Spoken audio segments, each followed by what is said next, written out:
क्यों फिक्र में पड़ा है, तेरा गुरु बहुत बड़ा है। अरे यार, मैं ये गुरु जी का शुक्राना करने के लिए आई हूँ कि बंदा इंसान जो है ना वो फिक्र में ही पड़ा रहता है। 100% अपना कभी भी गुरु जी पे नहीं छोड़ता।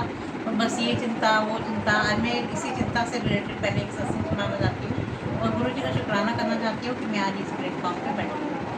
जब कोविड खत्म होने पे आया तो धीरे धीरे जब मेट्रो चलने लगी, बैंक धीरे धीरे खुल अभी पूरा नहीं खुला था, खुलने लगे तो अनाउंस हो कि 2 जनवरी को कॉलेज भी खुल जाएंगे। जब इसकी कॉलेज की बहुत छुट्टियाँ थी, साल 2 जैसे कोविड रहा। अब 30 और 31 तारीख को हमारी पेंशन, 30 नहीं तो 31 तो आई ही जाती है जैसे। तो इसने बोला मम्मी मेरे को कुछ बुक्स लेनी है, अभी इतने टाइम बाद कोविड खुल रहा है, तो मतलब कॉलेज खुल रहा है, सॉरी। तो मुझे बुक्स नहीं है, तो मैंने कहा कोई बात नहीं, 30 31 को पेंशन आ जाएगी। मैं फर्स्ट को जाके चांदनी चौक से हम बुक्स लाते थे इसकी वकालत की, और उसके बाद में तुमको नेक्स्ट डे कॉलेज चले जाना।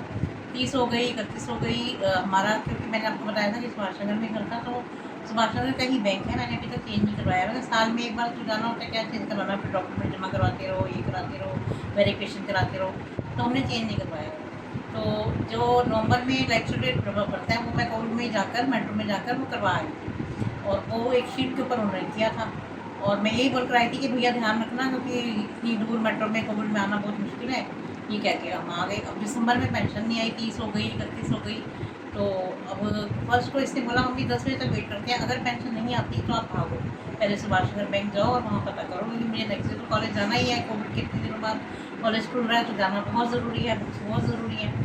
10 बजते ही, 10:15 जैसे देखा लाया कि नहीं नहीं पेंशन नहीं आई। मैं मेट्रो पकड़ के अपना वो लिया, जो स्प्रे होता है उसमें कोविड के टाइम, सैनिटाइज़र लिया और वो लेकर बैंक मेट्रो चली गई। मेट्रो से सुभाष नगर बैंक चली गई। बैंक में जब मैं सीधा पेंशन डिपार्टमेंट में गई तो मैंने क्लर्क से पूछा, मैंने कहा ये ऐसे मेरा नंबर है, नाम है, तो मेरी पेंशन नहीं आई। तो उसने देखा, उसने बोला हो ये तो हमसे ना स्किप कर गया है, अब तो मैडम आपकी हम एयरपोर्ट में मतलब वहाँ डालेंगे तो अगले महीने ही पेंशन आएगी, लेकिन डबल होकर आएगी, जैसे 20 है तो 40 आएगी। मैंने कहा 20 है तो 40 आएगी सर, इसका क्या मतलब है? मतलब मैं क्या एक हवा, क्या हवा, एक महीने में क्या हवा खाऊंगी? बच्चा हवा खाएगा और अगले महीने 40 से गुजारा करेंगे? ऐसे नहीं हो सकता सर। ये मैं क्या रोने लग गई। अब मुझे ये ध्यान आया कि पेंशन तो सच में भी अब ये तो रूल है, अब तो अगले महीने आएगी, अब क्या करूँ? हमारे वहाँ एक रिश्तेदार सुभाष में रहते हैं, तो मैंने सोचा यहाँ तक ड्राइंग में उनसे बात कर लेती हूँ, थोड़े से पैसे ले लेती हूँ, ताकि कम से कम उसको बुक्स वगैरह लेके और जो कर उसको जाना है खर्चा पानी देने के लिए वो पैसे दे दो। तो मैंने बाहर आके बैंक से, बैंक में नेटवर्क किया, तो बाहर आके बैंक से फ़ोन किया। मैंने कहा ऐसे ऐसे बात है, मेरी पेंशन रुकी है, अगले महीने आ जाएगी, कोई स्किप कर गया है मतलब उनसे, मतलब मेरा नाम वगैरह और कंप्यूटर में जनरेट नहीं हुआ। तो उन्होंने मुझे सलाह दी कि ऐसे करो, पैसों की कोई चिंता नहीं करो, आप मेरे पास आके ले जाओ, लेकिन पहले आप ऊपर मैनेजर के पास जाओ, उससे बोलो कि तुम्हारे डिपार्टमेंट की गलती है और उसकी वजह से हमारी पेंशन रुकी है। और जाके एक कंप्लेंट रजिस्टर होता है, जिससे मुझे नॉलेज थी, उन्होंने बताया कंप्लेंट रजिस्टर होता है, उसमें लिख कर आओ। अब मैं गई तो फर्स्ट फ्लोर पे मैनेजर थी, लेडी थी, तो मैं उसके पास गई। मैंने कहा मैम ऐसे ऐसे आपके क्लर्क के स्किप करने की वजह से मेरी पेंशन, और मेरा रोना निकल गया कि घर कैसे चलेगा भाई, उस समय पेंशन से ही चल रहा था, कोई हमारा और गुजारा नहीं था, मतलब कोई और रास्ता नहीं था। तो मैनेजर ने कहा अच्छा चलो कंप्लेंट आप डाल दो। मैंने 3 4 लाइनों की जो मुझे समझ आया कि आपके क्लर्क की वजह से ये हुआ, मेरा घर कैसे चलेगा, जो भी मुझे समझ आया मैंने उसमें लिख दिया। जैसे ही मैं लिख रही थी, मुझे मैनेजर के सामने 2 कोई जेंट्स बैठे हुए थे, तो उन्होंने मुझे इशारा किया कि मैम आप ना रजिस्टर बाहर ले जाके लिख दो, 2 मिनट बाद आना लिखने के बाद। मैंने कहा ठीक है। मैं रजिस्टर लेकर बाहर चली गई, मैंने पूरी कंप्लेंट डाल दी। इतने में 2 मिनट बाद जब मैं गई तो मैनेजर ने बोला आपने कंप्लेंट लिख दी? मैंने कहा हाँ मैम मैंने लिख दी है। कह रही 2 मिनट मैम आप कुछ लाए हो पर्स वगैरह? मैंने कहा एक मैम छोटा सा क्लच लाई हूँ, जिसमें कि बस मेट्रो कार्ड डाल कर लाई हूँ और 100 200 रुपये है। तो उसने कहा अच्छा अपना क्लच दिखाओ। मैंने उसको क्लच दिया तो उसने थोड़े से पैसे मेरे पर्स में डाले और ये बोला कि आप ना रास्ते में मत खोलना, कोविड का टाइम है, आजकल सबके पास पैसों की तो दिक्कत है, यहाँ वहाँ बैंक में भी मत खोलना, सीधा घर जाके खोलना। तो मैंने कहा कि आपने क्या मेरी मतलब, उसने कहा कि आपकी हम हेल्प कर रहे हैं। तो मुझे ये अंदाज़ा लगा, देखो मैंने नोट गिने भी थी, मैंने सोचा 3 4 हज़ार रुपये की हेल्प कर रहे होंगे।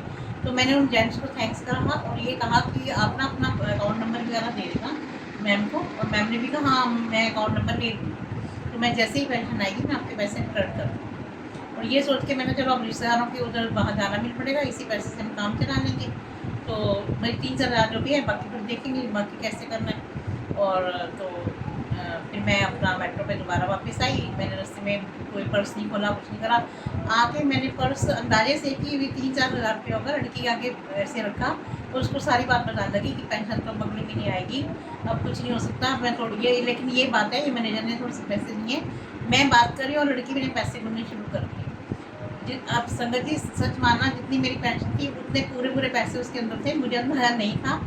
और मैंने कहा चलो, फिर अब हमने कहा चलो ठीक है, चलो। उसने बोला मम्मी आपको पता है इसमें कितने पैसे? मैंने कहा नहीं बेटे, 3-4 हज़ार रुपये उन्होंने मेरी हेल्प के लिए दिए हैं और अगले महीने हमें वापस करें। कह रही नहीं मम्मी, बिल्कुल जो आपकी पेंशन है ना उतने पैसे हैं उसके अंदर। मैंने कहा अच्छा, चलो मुझे शुक्राना, चलो कोई बात नहीं। मैंने इसका बोला चलो कोई नहीं, मैनेजर ने बोला मैं अकाउंट नंबर ले लूँगी और मैं वापस, मैंने उसको बोला वापस कर दूँगी पेंशन।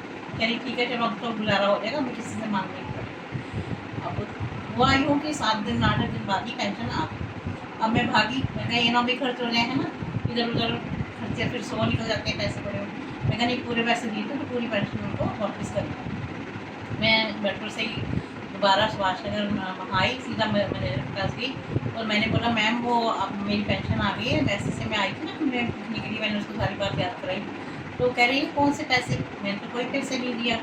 नहीं, मैंने कहा नहीं मैम, आपके सामने 2 आदमी बैठे थे और आपने बोला मैं आपकी मदद कर रही हूँ और मैं अकाउंट नंबर भी ले लूँगी। उसने कहा नहीं, उन्होंने कोई अकाउंट नंबर नहीं दिया, ना मुझे कुछ याद है, आप ये पैसे रख लो। मैंने कहा पक्का मैम आप ठीक कह रहे हो? कह रही हाँ बिल्कुल ठीक कह रही हूँ। और ऐसे देखो गुरु जी का शुक्राना है, गुरु जी ने जो पेंशन थी वो जल्दी दे दी और ऐसे हेल्प भी करी, मुझे किसी से मांगने नहीं पड़े और उल्टा एक के बदले 2 पेंशन मिली। जय गुरु जी, शुक्राना गुरु।